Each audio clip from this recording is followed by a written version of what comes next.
So before I get into anything related to this video, I'm going to give a disclaimer regarding its content. In this video, I discuss topics related to small portion meals, calorie counting, body dysmorphia, and disordered eating. If you're someone who struggles with the subject matter, I suggest that you do not watch this video. However, I want everyone to be aware that I have ED and other self-harm helplines linked in the description. Hi! I'm mad. I do not normally get mad about stuff on the internet, like if someone's trolling or if someone leaves a hate comment. I usually don't really care that much. I might even like egg them on because I think it's funny that they're like trying to get a rise out of me. Overall, I just don't get mad about stuff. But this made me furious. So I don't know about you guys, but like I'm a bit of a Pinterest boy. I have a lot of mood boards, you know, related to like plant care and like spiritual stuff and clothing, whatever. But within the last few months, I've been getting more into like exercise, like working out and trying to be like healthier. I've had asthma since I was a kid, so, you know, I haven't really prioritized being physically active and in shape because anytime I try to do that, I have an asthma attack. So, you know, I've been working my way up to being physically active like I used to before I ended up having asthma. So that's cool. So as I've been going throughout my workout journey and all that jazz, I've gotten a lot of food recommendations. And I'm a bit of a foodie myself, so, you know, I like to check them out. I'm actually doing meal prepping for like college this year and stuff, but I definitely wouldn't say that I'm a dieter by any means. I'm actually quite the opposite. I don't count calories. I don't even weigh myself, actually. I like to base my health on like how my clothes fit or whether I feel good, things like that. I understand that that's like a pretty privileged place to come from. A lot of people can't just eat intuitively and then stay the same weight and size for however long. But yeah, basically what I'm trying to say is I understand going on a diet and dieting in general if you have to do that in order to stay healthy or if you want to become healthier as a person. That's not what I'm talking about today in this video. I'm specifically talking about the harmful aspects of like the food stuff that's on Pinterest. So before I get into like the really heavy stuff in this video, I want to do like an exercise real quick. I want you to look at these foods and, you know, think about whether or not they would be filling for you, whether you could get throughout the day based on just this food, this meal alone.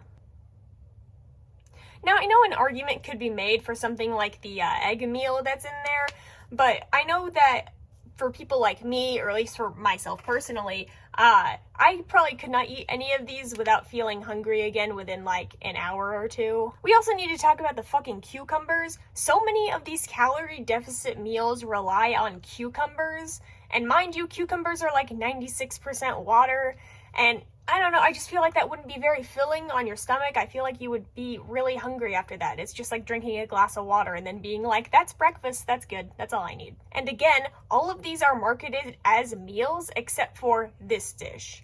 Now, this was marketed as a substitute for popcorn. Now, granted, popcorn, you know, at like the movies or whatever, isn't necessarily the most healthy meal, but it's better than just a giant bowl of cucumbers. You know, you could at least like make popcorn at home. I make popcorn at home all the time, like not even from like the little packages. I mean, just straight up corn in a thing and you microwave it and boom, you have popcorn. You can make healthy popcorn at home. You don't need to eat a giant thing of, it's just so many cucumbers, man. I don't know if it's because like I'm allergic to cucumbers, so like I don't really understand the appeal, but like, man, it's a lot, dude. It's too many. You're eating too many cucumbers, dude.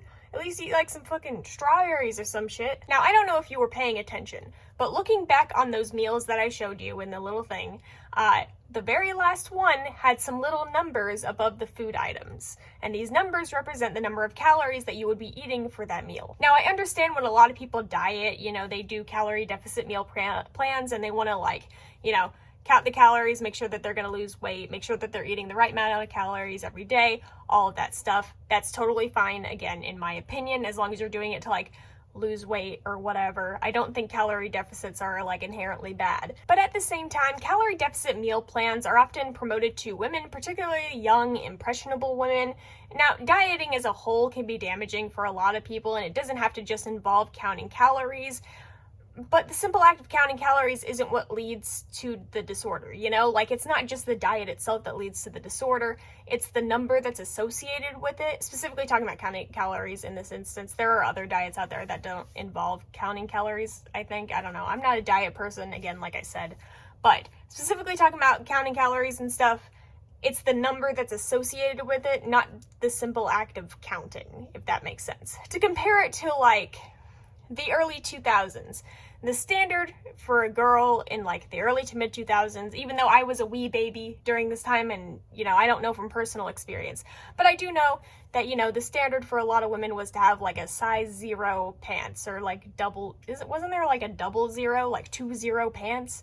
Doesn't make sense, but whatever. I know that that was a huge standard, and for a lot of people who didn't fit that standard, it was pretty damaging for them, and it would lead to a lot of people taking up not so healthy habits in order to reach that standard of size. Someone's banging up there. Like, banging on the floor, not like doing it. It wasn't just people during this time, it was also, you know, like clothing brands that would promote like these super skinny models, and that body type just is not applicable for everyone. And there are people who were affected by that standard who are still just out there today trying to cope with what they dealt with as a teenager, you know? Basically what I'm trying to say here is that associating yourself with a number either through your jean size or through your calorie counting can lead to disordered eating. My problem with the calorie counting meals isn't necessarily with like the deficit itself or the counting calories. It's largely with the aestheticization, like making these meals super aesthetic. These are just a couple examples of what I'm talking about. I don't think making your food look good is necessarily a bad thing, but discouraging people from eating one specific thing just because there's another option with lower calories just doesn't sit right with me. Again, I totally understand it if you're on a diet to better yourself or to lose weight, but the fact that this is just open on the internet for like anyone to see, anyone to be, I don't know, have some sort of impression put on them by that, it just, I don't feel good about it. Now getting into the darker side of this, along with a lot of these posts of like super aesthetic, low calorie, small meal plans, there are also posts of like what people eat in a day along with a body check. A body check is when someone just takes a picture of themselves and is like, hey, this is what I look like. Look at my body. But the fact that they put it next to the things that they eat in a day implies that if you want to look like that as well, you should eat like they do, which just is not that's just not how people work. That's not how that works. On top of that, along with that, there's also just straight up like body inspo posts, like pictures of people like on a scale and it shows a low number, or like pictures of skinny people looking all skinny and stuff. But it's just, it's leading down a dark path. You can see where it's going. I already know where it's going, but yeah. On top of that, there's also this weird, like, kind of fetishy aspect where a lot of people are specifically reaching out to look for Korean body type inspo, which is a whole other can of worms that I don't want to get into, but just know that it exists and it's weird. Now, just an FYI, if you don't use Pinterest, when you look at a specific post on Pinterest, you can scroll down to get similar recommended posts. And when you go further down on that, you get these tabs that basically are like, hey, you liked this thing, here's another concept you can look up. I showed you one of those earlier with the Korean body type tabs. Now, through these tabs, you can get connections with other, you know, similar hobbies or interests, things like that.